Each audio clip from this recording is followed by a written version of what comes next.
sampai. Ya kan? Barang siapa yang sembahyang maka maju sehingga lagi mendalam nah tunggu subhanallah sampai-nya. Ya ubina dosa-dosa dalam yang telah lalu dia wipin yang saya bersapu benar. Macam apa jamaah managon. Sembahyang sunat yang bagi dua. Nah sembahyang sunat yang perintah jamaah, jangan jamaah betul. Biar ada jamaah betul. Sembahyang tarawih. Sembahyang seru ada ke jamaah ke. Sembahyang dua raya, seru ada ke jamaah ke. Sembahyang dua rohana, seru ada ke jamaah ke. Tadi kan? Dua raya, dua rohana, tarawih. Lima. Sembahyang witir, lagu lamaran. Baru kali.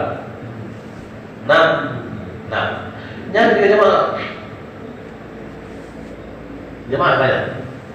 Gua nama atau orang membeli. Dua raya Idul Fitri. 7 sembahyang perintah hujan.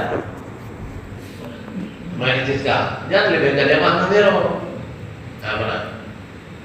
Yang lain mana jemaah? Sembahyang tasbih ada perintah jemaah. Sembahyang witir di luar Ramadan ada jemaah. Sembahyang tahajud ada jemaah. Sembahyang istikharah hari jamaah, sembahyang awamin hari jamaah, nisfu Sya'ban hari jamaah, sunat mutlaq hari jamaah, sunat tawaf hari jamaah, sunat ihram hari jamaah, sunat kafir hari jamaah, sunat segala sunat hari jamaah. Tak jamaah itu pada tidak. Kenapa tidak? Bagaimana? Nahyun bisi, amrun bisi. Amrun bisi, nahyun nanti teh. Menyanya hana gayu kabun uji. Jamaah sama menjadi pada ala. Jamaah yang pada jamaah. Masa Malaysia dah sampai hana jamaah. Yang tak sampai sama pada jamaah tak apa ngerti tu. Tapi yang maka, jamaah cik jalan keluar. Dia lebih jalan keluar karena jemaah. Sembahyang sunat wajib untuk.